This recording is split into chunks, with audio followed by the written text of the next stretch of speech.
This is the Israeli military spokesman, I'm told, Daniel Hagari. Let's listen in. Some consequences, and we will work in a timely manner. I will stay here during this evening in order to inform you and keep you updated. Continue to act responsibly. Question: do you expect any additional airstrikes?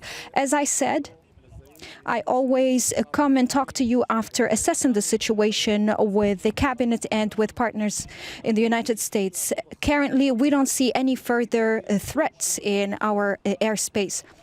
That's why we have instructed that you can leave the shelters, and we will continue to monitor the situation closely. If there are any updates, we will keep you informed, and I will be here all the evening. Question: is the army going to respond or retaliate? As I said, we are fully prepared to defend and to retaliate, and we are currently assessing the situation, and we will respond or retaliate in a timely manner. Question: do you think we are in a regional war? We are taking a war at different fronts, and this is not the first time that we are being attacked by Iran. This airstrike was wide. They have launched a lot of missiles in different places.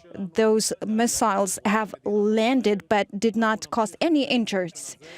Thanks to your responsible behavior and for respecting the instructions and guidelines, and also with the help of our partners as they continue to protect our citizens, we will continue to act in the same manner. Question: is the army ready to respond and retaliate immediately? We are fully prepared, and we are conducting attacks in different fronts. This is very serious, and there will be a retaliation when in a timely manner. I will get back to you and keep you informed. Please, I call on the citizens to continue to act responsibly. Your behavior has been honorable, so continue to do so. Okay, you've been listening to the Israeli military spokesman, Daniel Hagari. So a couple things he said there. He was asked the question, do you expect more airstrikes? And he said, currently, we do not see further threats. And you can leave the shelters. So that's the clearest indication there is, really, that Israel feels Iran's attack is not over. Let me cross now to Al Jazeera's Hamdah Salhut, who's in Jordan's capital, Amman, because Israel has shut down Al Jazeera's bureau inside Israel. Hamdah, first of all, were you able to hear that from Hagari? Because we just grabbed it live. I don't want to ask you questions about something you haven't heard. Yes, Sarah, I was listening in. Okay, so you may have caught the earlier moments of it. Maybe we missed something. What did he say? Well, the Israeli army spokesperson is saying that there aren't really injuries, but medical authorities have reported at least 2 people who are quite injured from shrapnel. We have received videos from the scene of an interception. When it happens in the sky, the shrapnel rains down, and the barrels from these missiles that were launched from Iran are quite large. So they have struck a couple of people, but it's still unclear where exactly those injuries took place. But at this time, the army is saying that they're not expecting more attacks from Iran.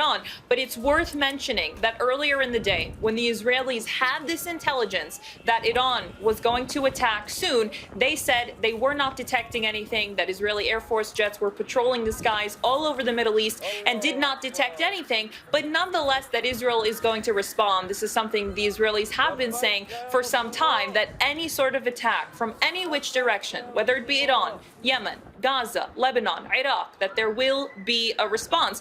And we have seen a lot of Israeli attacks in several places throughout the Middle East when certain groups or countries do launch attacks into Israel. So the army is saying at this time that the home front command guidelines have changed, meaning that people can leave shelters and that the incident is over. Hamdah, in terms of targets being struck, I don't know if they've collected, because I did hear Hagari say we're still assessing. What information do you have on the targets that were or were not struck in Tel Aviv or even elsewhere in Israel? Well, it's still unclear at this time as Israelis are trying to gather information because this is an attack that went all across Israel and even the occupied Palestinian territories. I mean, these rockets were even seen in the skies of Gaza. But it's important to note that according to American intelligence that was given to the Israelis, and these officials spoke anonymously earlier in the day, they said that there were 3 specific targets, 2 military bases and an intelligence headquarters in the central part of the country. It's unclear if they've been hit, but the Israelis had said that intelligence headquarters had been evacuated in preparation.